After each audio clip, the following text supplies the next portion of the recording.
সূরা ইউসুফ।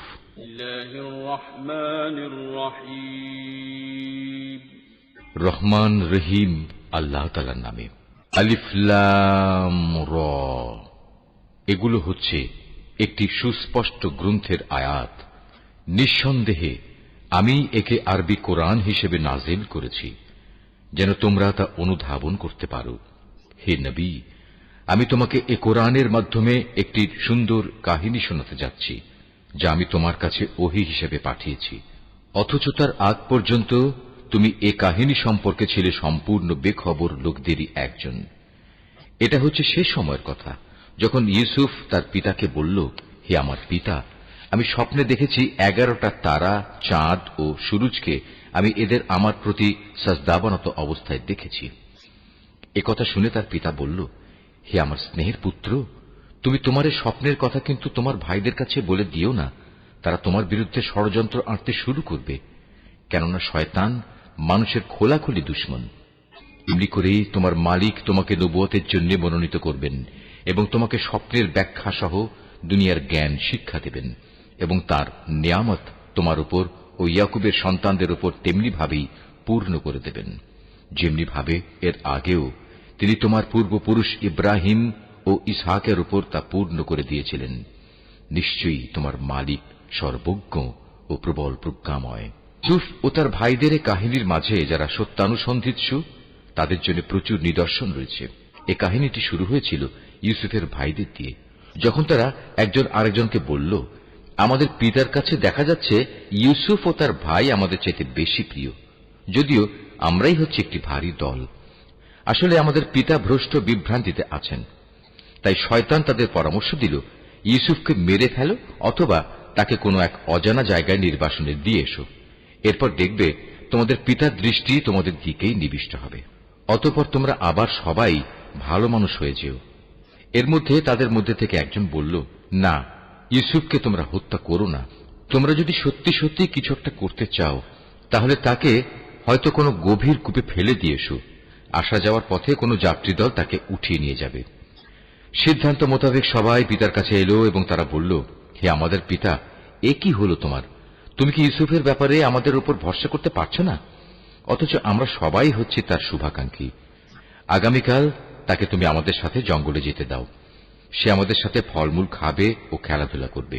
আমরা নিশ্চয়ই তার রক্ষণাবেক্ষণ করব। সে বলল, এটা অবশ্যই আমাকে কষ্ট দেবে যে তোমরা তাকে নিয়ে যাবে। তদুপরি আমি ভয় করছি এমন তো হবে না যে বাঘ তাকে এসে খেয়ে ফেলবে, অথচ তোমরা তার ব্যাপারে অমনোযোগী হয়ে পড়বে। তারা বলল, আমরা একটি ভারী দলবদ্ধ শক্তি হওয়া সত্ত্বেও যদি তাকে বাঘ এসে খেয়ে ফেলে তাহলে আমরা সত্যি অথর্ব ও ক্ষতিগ্রস্ত হয়ে পড়ব। অতঃপর অনেক বলে কয়ে যখন তারা তাকে নিয়ে গেল এবং তারা তাকে এক অন্ধ কূপে নিক্ষেপ করার ব্যাপারে সবাই সিদ্ধান্ত নিল এবং তারা তাকে কূপে নিক্ষেপ করেও ফেলল, তখন আমি তাকে ওহী পাঠিয়ে জানিয়ে দিলাম, একদিন এমন আসবে যেদিন তুমি এসব কথা এদের সবাইকে বলে দেবে।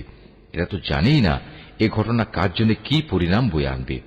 ইউসুফকে কুয়ায় ফেলে দিয়ে রাতের কিছু অংশ অতিবাহিত হবার পর তারা কাঁদতে কাঁদতে তাদের পিতার কাছে এলো। অনুযোগের স্বরে তারা বলল, হে আমাদের পিতা, আমরা জঙ্গলে দৌড়ের প্রতিযোগিতা দিয়ে দেখতে চেয়েছিলাম আমাদের মধ্যে কে আগে যেতে পারে। আমরা ইউসুফকে আমাদের মাল সামানা পাহারা দেওয়ার জন্য এগুলোর পাশে রেখে গিয়েছিলাম। ইতিমধ্যে একটা নেকড়ে বাঘ এসে তাকে খেয়ে ফেলে। কিন্তু তুমি তো আমাদের কথা কিছুতেই বিশ্বাস করবে না, যত সত্যবাদী আমরা হই না কেন। তারা তার জামায় মিথ্যা রক্ত মেখে নিয়ে এসেছিল। তাদের কথা শুনে সে বলল, হ্যাঁ, তোমরা বরং এটা বলো, একটা কথা তোমরা মনে মনে ঠিক করে এনেছো এবং ধরে নিয়েছো, তা আমি বিশ্বাস করব। সুতরাং এই অবস্থায় পূর্ণ ধৈর্য ধারণ করাই আমার জন্য ভালো। তোমরা যে মন গড়া কথা বলছো সে ব্যাপারে আল্লাহ তাআলাই হচ্ছেন আমার একমাত্র সাহায্যস্থল। অতঃপর ঘটনা এমন হল, একটি বাণিজ্যিক কাফেলা সেখানে এলো। তারা একজন পানি সংগ্রাহককে কুয়ার কাছে পাঠালো। সে যখন তার বালতি কুয়ায় নিক্ষেপ করল, অতঃপর সে যখন বালতি টান দিল তখন দেখল একটি জীবন্ত বালক তাতে বসা। সে তখন চিৎকার দিয়ে বলল, ওহে, তোমরা শোনো, সুখবর, এ তো দেখছি এক কিশোর বালক। কাফেলার লোকেরা বাণিজ্যিক পণ্য মনে করে একে লুকিয়ে নিল। আসলে আল্লাহ তাআলা ভালো করেই জানতেন যা কিছু এরা তখন করছিল। তারা তাকে স্বল্প মূল্যে নির্দিষ্ট কয়েক দিরহামের বিনিময়ে বিক্রি করে দিল। বিনা পুঁজির পণ্য বিধায় এ ব্যাপারে তারা বেশি আশাও করেনি। মিশরের যে ব্যক্তি তাকে ক্রয় করেছিল সে তাকে নিজ ঘরে এনে তার স্ত্রীকে বলল, সম্মানজনকভাবে এর থাকার ব্যবস্থা করো, সম্ভবত বড় হয়ে সে কোনোদিন আমাদের উপকারে আসবে, অথবা ইচ্ছা করলে তাকে আমরা নিজেদের ছেলেও বানিয়ে নিতে পারি। এভাবেই একদিন আমি মিশরের জমিনে ইউসুফকে সম্মানজনক প্রতিষ্ঠা দান করলাম, যাতে করে আমি তাকে স্বপ্নের ব্যাখ্যা সহ অন্যান্য বিষয় আশয় সম্পর্কিত জ্ঞান শিক্ষা দিতে পারি। আল্লাহ তাআলা সব সময় স্বীয় ইরাদা বাস্তবায়নে ক্ষমতাবান, যদিও অধিকাংশ মানুষ এ কথাটা জানে না। অতঃপর সে যখন পূর্ণ যৌবনে উপনীত হল, তখন আমি তাকে নানা রকম প্রজ্ঞা ও জ্ঞান দান করলাম, আর আমি এভাবেই নেককার লোকদের পুরস্কার দিয়ে থাকি। একদিন এমন হল, সে যে মহিলার ঘরে থাকত সে তাকে তার প্রতি অসৎ উদ্দেশ্যে আকৃষ্ট করতে চাইল, এবং এ উদ্দেশ্যে সে তার ঘরের দরজাসমূহ বন্ধ করে দিয়ে তাকে বলল, এসো আমার কাছে। এ অশ্লীল প্রস্তাব শুনে সে বলল, আমি এ থেকে বাঁচার জন্য আল্লাহ তাআলার কাছে আশ্রয় চাচ্ছি। তিনি আমার মালিক, তিনি আমার উৎকৃষ্ট আশ্রয়। যে আল্লাহ তাআলা আমাকে আশ্রয় দিয়ে এখানে থাকতে দিয়েছেন, তার সাথে এ জুলুম আমি করব কিভাবে? তিনি অকৃতজ্ঞ জালেমদের কখনো মুক্তি দেন না। সে মহিলা তার প্রতি অসৎ কাজের এরাদা করে ফেলেছিল, এবং সেও তার প্রতি একই উদ্দেশ্যে এরাদা প্রায় করেই ফেলত, যদি না সে বিশেষ রহমতের নিদর্শন হিসেবে তার মালিকের নিদর্শন প্রত্যক্ষ না করত। এভাবেই আমি ইউসুফকে নৈতিকতার উচ্চমানে প্রতিষ্ঠিত রাখলাম, যেন আমি তার থেকে অন্যায় ও অশ্লীলতাপূর্ণ কাজ দূরে সরিয়ে রাখতে পারি। অবশ্যই সে ছিল আমার নিষ্ঠাবান বান্দাদের একজন। অতঃপর তারা উভয়ই সম্পূর্ণ ভিন্ন ভিন্ন উদ্দেশ্যে দরজার দিকে দৌড়ে গেল। মহিলা তাকে ধরতে গিয়ে পেছন দিক থেকে তার জামা টেনে ছিঁড়ে ফেলল। এমত অবস্থায় তারা উভয়ই তার স্বামীকে দরজার পাশে দাঁড়ানো অবস্থায় পেল। তখন মহিলাটি স্বীয় অভিসন্ধি গোপন করার জন্য ইউসুফকে অভিযুক্ত করে বলল, কি শাস্তি হওয়া উচিত সে ব্যক্তির যে ব্যক্তি তোমার স্ত্রীর সাথে অশ্লীল কাজের ইচ্ছা পোষণ করে? তাকে হয় জেলে পাঠাতে হবে, নতুবা অন্য কোনো কঠিন শাস্তি দিতে হবে। সে বলল, সে মহিলাই আমাকে অশ্লীল কাজের প্রতি আকৃষ্ট করতে চেয়েছিল। এ সময় সে মহিলার আপনজনদের মধ্যে থেকে একজন এসে সাক্ষী হিসেবে নিজের সাক্ষ্য পেশ করে বলল, ইউসুফের জামা তদন্ত করে দেখা যাক। যদি তার জামার সম্মুখ ভাগ ছেঁড়া হয়ে থাকে, তাহলে বুঝতে হবে অভিযোগের ব্যাপারে সে মহিলা সত্য বলেছে, এবং সে ইউসুফ মিথ্যাবাদীদের একজন। যদি তার জামা পেছন দিক থেকে ছেঁড়া হয়ে থাকে, তাহলে বুঝতে হবে সে নারী মিথ্যা কথা বলছে, এবং সেই সত্যবাদীদের একজন। অতঃপর এ মূল নীতির ভিত্তিতে সে গৃহস্বামী যখন দেখল তার জামা পেছন দিক দিয়ে ছেঁড়া, তখন সে আসল ঘটনা বুঝতে পেরে নিজের স্ত্রীকে বলল, কোনো সন্দেহ নেই, এটা তোমাদের নারীদের ছলনা, আর সত্যি তোমাদের মতো নারীদের ছলনা বড় জঘন্য। হে ইউসুফ, তুমি এ নিয়ে বাড়াবাড়ি করা ছেড়ে দাও, এবং হে নারী, তুমি তোমার অপরাধের জন্য আল্লাহর কাছে ক্ষমা প্রার্থনা করো, কেননা তুমি এখানে আসল অপরাধী। বিষয়টা জানাজানি হয়ে গেলে শহরের নারীরা নিজেদের মধ্যে বলতে লাগল, আজিজের স্ত্রী তার যুবক গোলামের প্রতি আসক্ত হয়ে পড়েছে, তাকে তার গোলামের প্রেম উন্মত্ত করে দিয়েছে। আমরা তো দেখতে পাচ্ছি সে সুস্পষ্ট গুমরাহিতে নিমজ্জিত হয়েছে। মহিলা যখন ওদের কানাকানি ও ষড়যন্ত্রের কথা শুনল, তখন সে ওদের সবাইকে নিজের ঘরে ডেকে পাঠালো এবং তাদের জন্য একটি মাহফিলের আয়োজন করল। রীতি অনুযায়ী প্রত্যেককে খাবার গ্রহণের জন্য এক একটি ছুরি দিল। অতঃপর যখন তারা খাবার গ্রহণ করার জন্য ছুরির ব্যবহার শুরু করল, তখন সে ইউসুফকে বলল, এবার তুমি এদের সামনে বেরিয়ে এসো। যখন মহিলারা তাকে দেখল, তখন তারা তার গরিমায় রূপ যৌবনে অভিভূত হয়ে গেল এবং নিজেদের অজান্তেই ছুরি দিয়ে খাবার গ্রহণের পরিবর্তে নিজেদের হাত কেটে ফেলল। তারা বলল, কি অদ্ভুত সৃষ্টি! এ তো কোনো মানুষ নয়, এ তো হচ্ছে এক সম্মানিত ফেরেশতা। এবার বিজয়িনীর ভঙ্গিতে সে মহিলা বলল, তোমরা দেখলে তো, এ হচ্ছে সে ব্যক্তি যার ব্যাপারে তোমরা আমাকে ভর্ৎসনা তিরস্কার করছিলে। এটা ঠিক, আমি তার কাছ থেকে অসৎ কিছু কামনা করেছিলাম, কিন্তু সে নিজেকে বাঁচিয়ে রেখেছে। কিন্তু আমি তাকে যা করতে আদেশ করি, সে যদি তা না করে, তাহলে অবশ্যই সে কারাগারে নিক্ষিপ্ত হবে এবং অপমানিত হবে। মহিলার দম্ভক্তি শুনে সে দোয়া করল, হে আমার মালিক, এর আমাকে যে পাপের দিকে আহ্বান করছে তার চাইতে কারাগার আমার কাছে অধিক প্রিয়। যদি তুমি আমাকে এদের ছলনা থেকে রক্ষা না করো তাহলে হয়তো আমি ওদের প্রতি আকৃষ্ট হয়ে যাব এবং এভাবে আমিও জাহেলদের অন্তর্ভুক্ত হয়ে পড়ব। এরপর তার মালিক তার ডাকে সাড়া দিলেন। তার কাছ থেকে তিনি মহিলাদের চক্রান্ত সরিয়ে নিলেন। নিশ্চয়ই তিনি মানুষের সব ডাক শোনেন এবং তাদের ষড়যন্ত্র সম্পর্কেও তিনি সম্যক অবগত। আজিজ সহ অন্যান্য লোকদের কাছে এরপর এটাই তখনকার মতো সঠিক সিদ্ধান্ত মনে হল যে তাকে কিছু নির্দিষ্ট সময়ের জন্য হলেও কারাগারে নিক্ষেপ করতে হবে। অথচ তারা ইতিমধ্যে তার সৎ চরিত্রতার যাবতীয় নিদর্শন ভালো করেই দেখে নিয়েছে। ঘটনাক্রমে সে সময় তার সাথে আরো দুজন যুবকও একই কারাগারে প্রবেশ করল। একদিন ওদের একজন ইউসুফকে বলল, আমি স্বপ্নে দেখলাম আমি আঙুর নিংড়ে তার রস বের করছি। অপরজন বলল, আমি দেখেছি আমি আমার মাথায় রুটি বহন করছি এবং কিছু পাখি তা খুঁটে খুঁটে খাচ্ছে। উভয় ইউসুফকে বলল, তুমি আমাদের এর ব্যাখ্যা বলে দাও। আমরা দেখতে পাচ্ছি তুমি আসলেই একজন ভালো মানুষ। সে বলল, তোমরা নিশ্চিত থাকো, এবেলা তোমাদের যে খাবার দেয়া হবে তা তোমাদের কাছে আসার পূর্বেই আমি তোমাদের উভয়কে এর ব্যাখ্যা বলে দেব। তবে জেনে রেখো, এই যে স্বপ্নের ব্যাখ্যা তা হচ্ছে সে জ্ঞানেরই অংশবিশেষ যা আমার মালিক আমাকে শিক্ষা দিয়েছেন। আমি আসলে প্রথম থেকেই তাদের মিল্লাত বর্জন করেছি যারা আল্লাহর উপর ঈমান আনে না, উপরন্তু তারা আখিরাতেও বিশ্বাস করে না। আমি তো আমার পিতৃপুরুষ ইব্রাহিম, ইসহাক ও ইয়াকুবের মিল্লাতেরই অনুসরণ করে আসছি, ইব্রাহিমের সন্তান ও তার অনুসারী হিসেবে। এটা আমাদের শোভা পায় না যে আমরা আল্লাহর সাথে অন্য কিছুকে শরীক করব। তাওহীদের এ উত্তরাধিকার হচ্ছে আমাদের উপর এবং সমস্ত মানুষের উপর আল্লাহ তাআলার এক মহা অনুগ্রহ, কিন্তু আমাদের অধিকাংশ মানুষই এজন্য আল্লাহ তাআলার কৃতজ্ঞতা আদায় করে না। আমার জেলের সাথীরা, তোমরাই বলো, মানুষের জন্য ভিন্ন ভিন্ন মালিক ভালো না এক আল্লাহ তাআলা ভালো, যিনি মহাপরাক্রমশালী?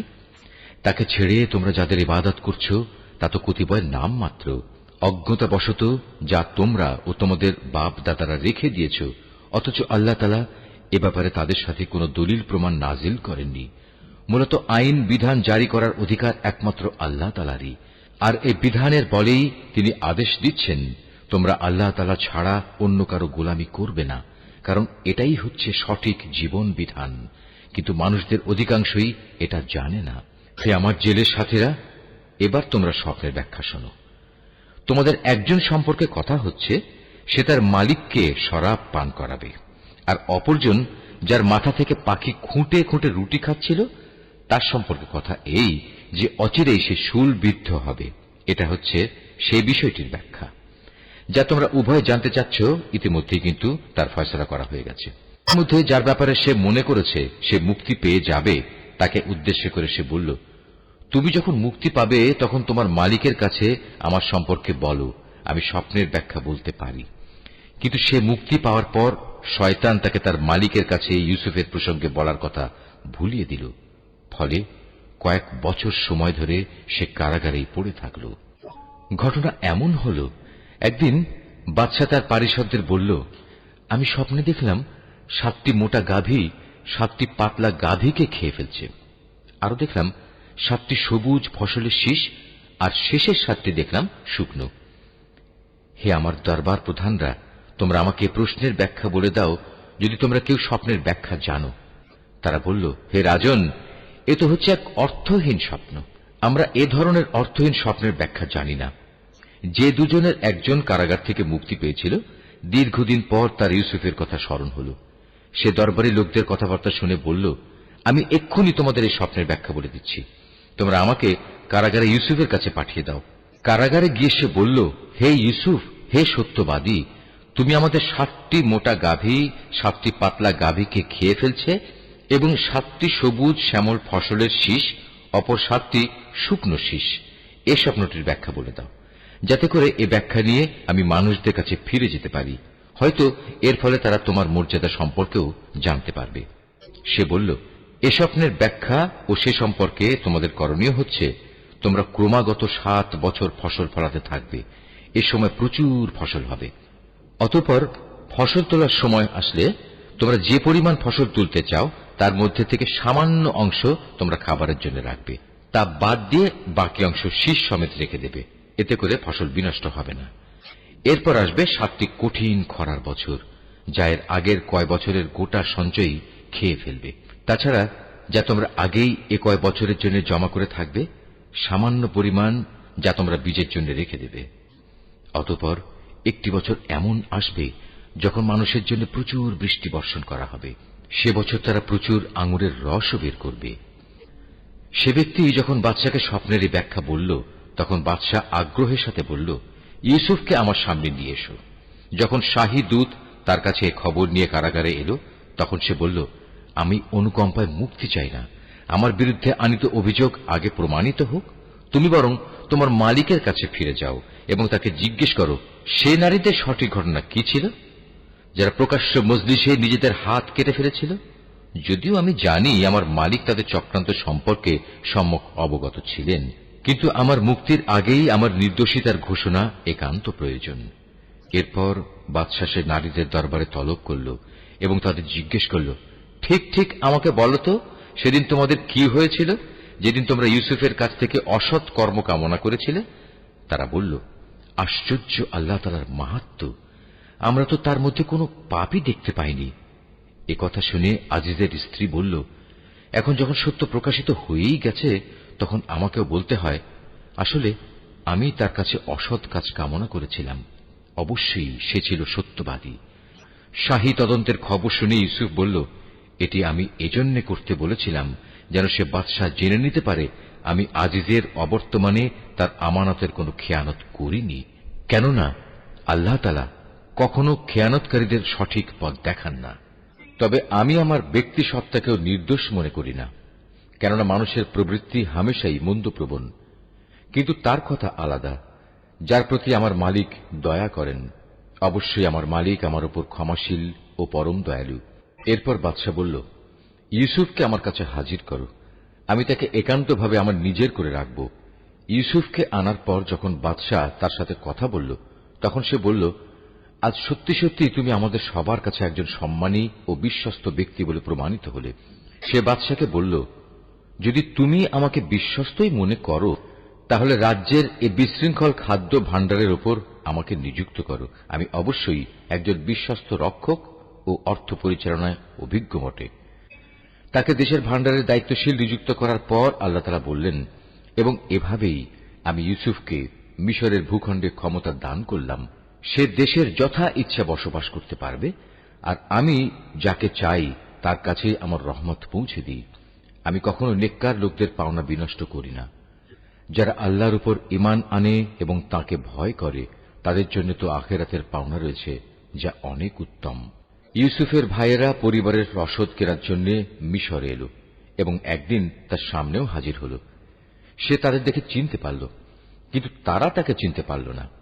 যখন সে তাদের রসদের যাবতীয় ব্যবস্থা সম্পন্ন করে দিল, তখন সে তাদের বলল, এরপর যদি আবার আসো, তাহলে তোমরা তোমাদের পিতার কাছ থেকে তোমাদের বৈমাত্রেয় ভাইটিকে নিয়ে আমার কাছে আসবে।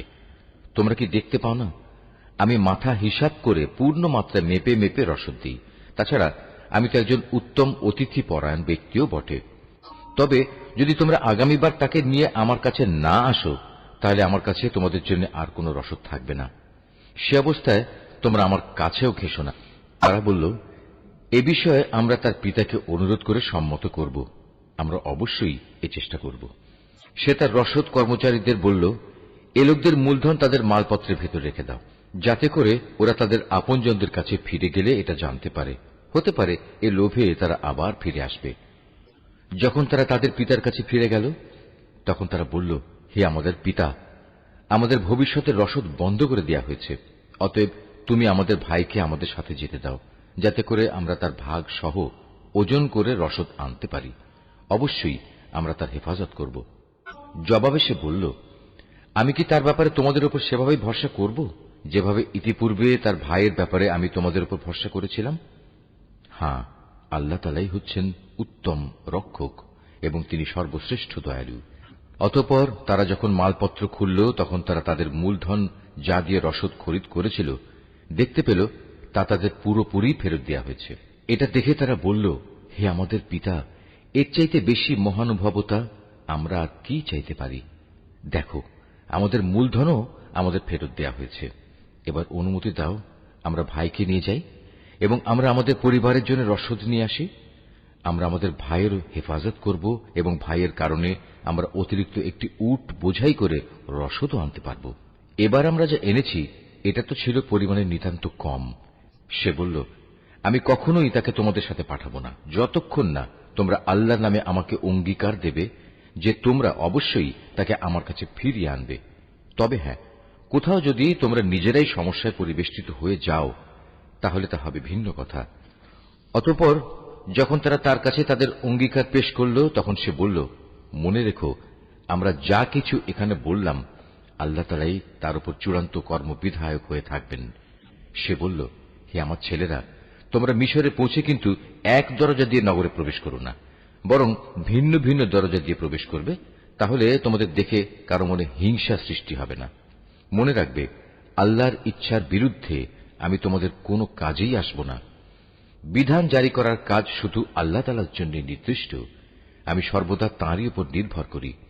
প্রতিটি মানুষ যারা ভরসা করে তাদের উচিত শুধু আল্লাহর উপরই ভরসা করা। অতঃপর তারা মিশরে ঠিক সেভাবেই প্রবেশ করল যেভাবে তাদের পিতা তাদের আদেশ করেছিল। মূলত আল্লাহ তাআলার ইচ্ছার সামনে এটা কোনোই কাজে আসেনি। তবে হ্যাঁ, এটা ছিল ইয়াকুবের মনের একটি ধারণা যা সে পূর্ণ করে নিয়েছিল। অবশ্যই সে ছিল অত্যন্ত জ্ঞানী ব্যক্তি, কারণ তাকে আমি জ্ঞান শিক্ষা দিয়েছিলাম, যদিও অধিকাংশ মানুষ তা জানে না। যখন তারা ইউসুফের কাছে হাজির হল তখন সে তার নিজ ভাইকে তার পাশে বসার জায়গা দিল এবং একান্তে তাকে বলল, দেখো, আমি কিন্তু তোমার ভাই ইউসুফ। এরা এযাবৎ তোমার আমার সাথে যা কিছু করে আসছে তার জন্য তুমি মনে কোনো কষ্ট নিও না। অতঃপর সে যখন তাদের রসদপত্রের ব্যবস্থা চূড়ান্ত করে দিল তখন সবার অজান্তে তার ভাইয়ের মালপত্রের মধ্যে সে একটা রাজকীয় পান পাত্র রেখে দিল। এরপর যখন তারা মালপত্র নিয়ে রওনা দিল তখন পেছন থেকে একজন আহ্বানকারী ডাক দিয়ে বলল, হে কাফেলার যাত্রী দল, শাহী পানপত্র চুরি হয়ে গেছে, তোমরাই হচ্ছ চোর।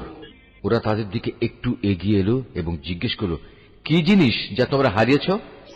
তারা বলল, আমরা রাজার পানপাত্র হারিয়েছি। যে ব্যক্তি তা খুঁজে আনবে তার জন্য উট বোঝাই রসদ দেওয়ার ব্যবস্থা থাকবে এবং আমি তার জামিন থাকব। একথা শুনে তারা বলল, আল্লাহর শপথ, তোমরা ভালো করেই একথা জানো আমরা তোমাদের দেশে কোন রকম বিপর্যয় সৃষ্টি করতে আসিনি, উপরন্তু আমরা চোরও নই। লোকেরা বলল, যদি তল্লাশি নেয়ার পর তোমরা মিথ্যাবাদী প্রমাণিত হও তাহলে যে চুরি করেছে তার শাস্তি কি হবে? তারা বলল, যার মাল সামানের ভেতর সে পানপাত্রটি পাওয়া যাবে সে নিজেই হবে নিজের শাস্তি। আমরা তো আমাদের শরীয়তে জালেমদের এভাবেই শাস্তি দিয়ে থাকি। তারপর সে তার নিজ ভাইয়ের মালপত্রের তল্লাশির আগে ওদের মালপত্র দিয়ে তল্লাশি করতে শুরু করল। অতঃপর তার ভাইয়ের মালপত্রের ভেতর থেকে সে চুরি হয়ে যাওয়া রাজকীয় পানপাত্রটি বের করে আনল।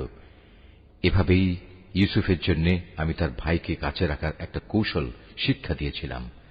নতুবা মিশরের রাজার আইন অনুযায়ী সে তার ভাইকে চাইলেই রেখে দিতে পারত না। হ্যাঁ, আল্লাহ তাআলা যদি চান তা ভিন্ন কথা।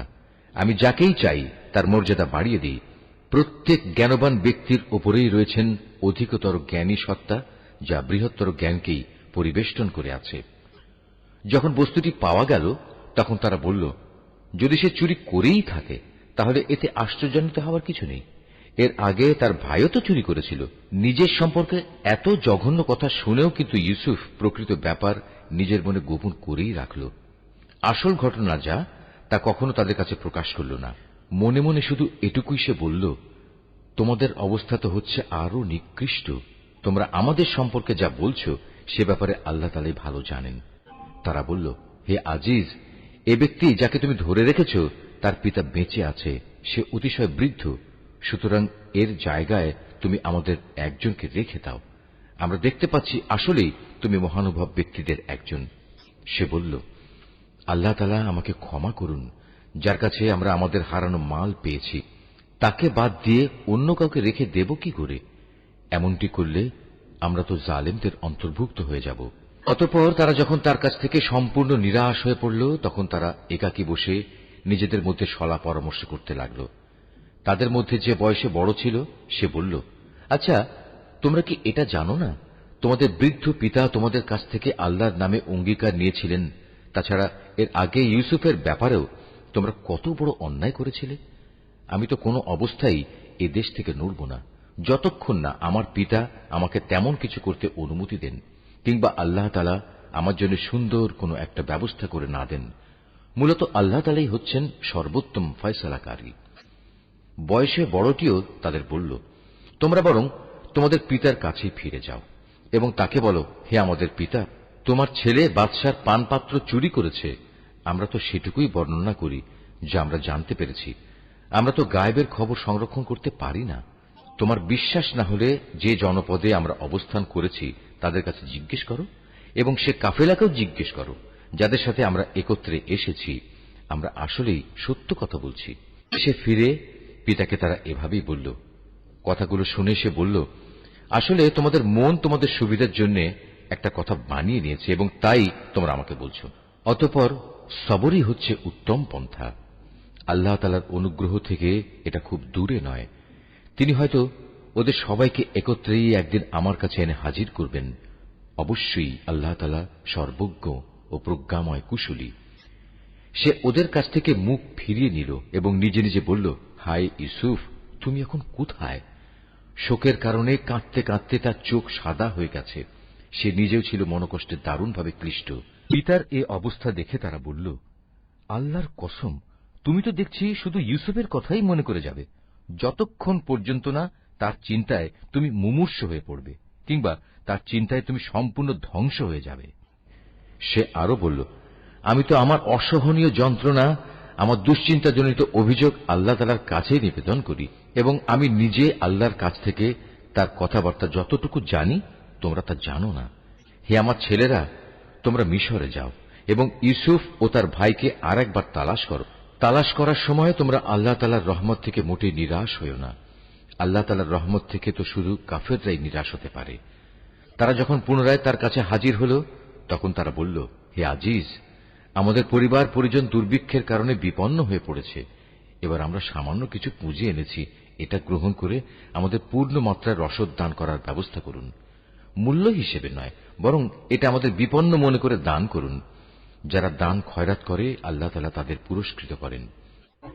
ভাইদের এ আকুতি শুনে সে বলল, তোমরা কি জানো তোমরা ইউসুফ ও তার ভাইয়ের সাথে কি আচরণ করেছিলে? কত মূর্খ ছিলে তোমরা তখন। তারা বলে উঠল, তুমি কি ইউসুফ? সে বলল, হ্যাঁ, আমি ইউসুফ, আর এ হচ্ছে আমার ভাই। আল্লাহ তাআলা আমাদের উপর অনেক মেহেরবানি করেছেন। সত্যি কথা হচ্ছে, যে কোনো ব্যক্তি তাকওয়া ও ধৈর্যের আচরণ করে সে যেন জেনে রাখে, আল্লাহ তাআলা কখনোই নেককার মানুষের পাওনা বিনষ্ট করেন না। ওরা বলল, আল্লাহর কসম, আজ আল্লাহ তাআলা নিশ্চয়ই তোমাকে আমাদের উপর প্রাধান্য দিয়েছেন। আমরা আসলেই অপরাধী। ভাইদের কথা শুনে সে বলল, আজ তোমাদের বিরুদ্ধে আমার কোনো অভিযোগ নেই। আল্লাহ তাআলা তোমাদের ক্ষমা করে দিন, কেননা তিনি সব দয়ালুদের মধ্যে শ্রেষ্ঠ দয়ালু। এখন তোমরা বরং আমার গায়ের এই জামাটি নিয়ে যাও এবং একে আমার পিতার মুখমণ্ডলের উপর রেখো। দেখবে তিনি তার দৃষ্টিশক্তি ফিরে পাবেন। অতঃপর তোমরা তোমাদের সমস্ত পরিবার পরিজনদের দিয়ে আমার কাছে চলে এসো। এদিকে এ কাফেলা যখন মিশর থেকে বেরিয়ে পড়ল, তখন তাদের পিতা আপনজনদের উদ্দেশ্য করে বলতে লাগল, তোমরা যদি সত্যিই আমাকে অপ্রকৃতিস্থ মনে না করো, তাহলে আমি তোমাদের বলবো, আমি যেন চারিদিকে ইউসুফের গন্ধ পাচ্ছি। ওখানে যারা হাজির ছিল তারা বলল, আল্লাহর কসম, তুমি তো এখনো তোমার সে পুরনো বিভ্রান্তিতে পড়ে রয়েছ। অতঃপর সত্যি যখন ইউসুফের জীবিত থাকার খবর নিয়ে সুসংবাদ বাহক তার কাছে উপস্থিত হল এবং ইউসুফের কথানুযায়ী তার জামাটি তার মুখমণ্ডলে রাখল, তখন সাথে সাথেই সে দেখার শক্তি ফিরে পেল। উৎফুল্ল হয়ে এবার সে বলল, আমি কি তোমাদের একথা বলিনি? আমি আল্লাহর কাছ থেকে এমন কিছু জানি যা তোমরা জানো না। তারা বলল, হে আমাদের পিতা, আমরা অপরাধ করেছি। তুমি আল্লাহর কাছে আমাদের গুনাহ ক্ষমা প্রার্থনা করো। সত্যি আমরা বড় গুনাহগার। সে বলল, অচিরেই আমি তোমাদের গুনার মার্জনার জন্য আমার মালিকের কাছে দোয়া করব। অবশ্যই তিনি ক্ষমাশীল ও পরম দয়ালু। অতঃপর যখন তারা সবাই ইউসুফের কাছে মিশরে চলে এলো, তখন সে তার পিতামাতাকে সম্মানের সাথে নিজের পাশে স্থান দিল এবং তাদের স্বাগত জানিয়ে সে বলল, তোমরা সবাই এবার আল্লাহর ইচ্ছায় নিরাপদে মিশরে প্রবেশ করো। সেখানে যাওয়ার পর সে তার পিতামাতাকে সম্মানের উচ্চ আসনে বসালো এবং ওরা সবাই দরবারের নিয়ম অনুযায়ী তার প্রতি সম্মানের সাজদা করল। এ সময় ইউসুফের তার অতীত স্বপ্নের কথা মনে হয়ে গেল। সে বলল, হে আমার পিতা, এ হচ্ছে আমার ইতিপূর্বেকার সে স্বপ্নের ব্যাখ্যা। আজ আমার মালিক যা সত্যে পরিণত করেছেন, তিনি আমাকে জেল থেকে বের করে আমার উপর অনুগ্রহ করেছেন। তিনি তোমাদের মরুভূমির আরেক প্রান্ত থেকে রাজ দরবারে এনে তোমাদের উপর মেহেরবানি করেছেন। এমনকি শয়তান আমার এবং আমার ভাইদের মধ্যেকার সম্পর্ক খারাপ করার গভীর চক্রান্ত করার পরেও তিনি দয়া করেছেন। অবশ্যই আমার মালিক যা ইচ্ছা করেন তা অত্যন্ত নিপুণতার সাথে আঞ্জাম দেন। নিশ্চয়ই তিনি সর্বজ্ঞ ও প্রবল প্রজ্ঞাময়। হে আমার মালিক, তুমি আমাকে যেমনি রাষ্ট্র ক্ষমতা দান করেছ, তেমনি স্বপ্নের ব্যাখ্যা সহ দুনিয়ার আরো বহু বিষয় আশয় শিক্ষা দিয়েছ। হে আসমান সমূহ ও জমিনের স্রষ্টা, তুমি আমার একমাত্র অভিভাবক, দুনিয়াতেও এবং আখিরাতেও। একজন অনুগত বান্দা হিসেবে তুমি আমার মৃত্যু দিও এবং পরকালে আমাকে নেককার মানুষদের দলে শামিল করো। হে নবী, এই যে ইউসুফের কাহিনী যা আমি তোমাকে শোনালাম, তা হচ্ছে তোমার অদেখা ঘটনাসমূহের একটি। এটা আমি তোমাকে ওহির মাধ্যমেই জানিয়েছি। নতুবা তারা যখন ইউসুফের বিরুদ্ধে তাদের পরিকল্পনা চূড়ান্ত করছিল এবং তারা যখন তার বিরুদ্ধে যাবতীয় ষড়যন্ত্র চালিয়ে যাচ্ছিল, তখন তুমি তো সেখানে হাজির ছিলে না। এ সত্ত্বেও অধিকাংশ মানুষের অবস্থা হচ্ছে, যত দলিল প্রমাণই দেয়া হোক না কেন, তারা কখনো ঈমান আনার মতো নয়। অথচ তুমি তো তাদের কাছ থেকে এই দাওয়াত ও তাবলীগের জন্য কোনো পারিশ্রমিক দাবি করছো না। তাছাড়া এ কোরআন দুনিয়া জাহানের অধিবাসীদের জন্য একটি নসিহত বই তো নয়। এ আকাশমণ্ডলী ও জমিনে আল্লাহর কুদরতের কত বিপুল পরিমাণ নিদর্শন রয়েছে, যার উপর দিয়ে মানুষ প্রতিনিয়ত অতিবাহন করে, কিন্তু তারা তার প্রতি ক্ষমাহীন উদাসীন থাকে। তাদের অধিকাংশ মানুষই আল্লাহ তাআলার উপর ঈমান আনে না। তারা আল্লাহ তাআলার সাথে শিরক করতেই থাকে।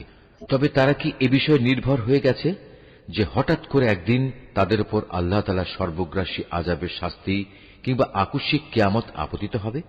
অথচ তারা তা জানতেও পারবে না।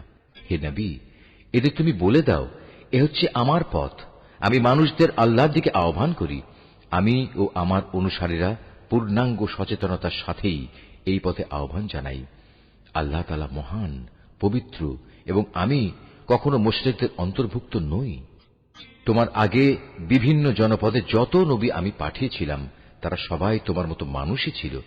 আমি তাদের উপর ওহী নাজিল করতাম। এরা কি আমার জমিন পরিভ্রমণ করেনি?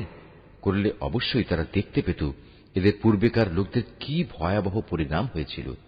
সত্য কথা হচ্ছে, আখিরাতের ঠিকানা তাদের জন্যই কল্যাণময়, যারা নবীদের পথে চলে তাকওয়া অবলম্বন করেছে।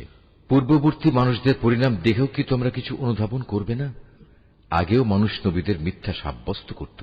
এমনকি নবীরা কখনো কখনো নিরাশ হয়ে যেত। তারা মনে করত তারা বুঝি সাহায্যের প্রতিশ্রুতিতে মিথ্যাবাদী সাব্যস্ত হয়ে যাবে। তখন হঠাৎ করেই তাদের কাছে আমার সাহায্য এসে হাজির হল। তখন আমি যাকে চাইলাম তাকে শুধু আযাব থেকে নাজাত দিলাম। আর নাফরমান জাতির উপর থেকে আমার আযাব কেউই রোধ করতে পারে না। অবশ্যই অতীতের জাতিসমূহের কাহিনীতে জ্ঞানবান মানুষদের জন্য অনেক শিক্ষা রয়েছে। কোরআনের এসব কথা কোনো মন গড়া গল্প নয়, বরং এ হচ্ছে তারই স্পষ্ট সমর্থন যে আসমানি কিতাব তাদের কাছে আগে থেকেই মজুদ রয়েছে, বরং তাতে রয়েছে প্রতিটি বিষয়ের বিস্তারিত ও সঠিক ব্যাখ্যা। সর্বোপরি এতে রয়েছে ঈমানদার মানুষদের জন্য হেদায়েত।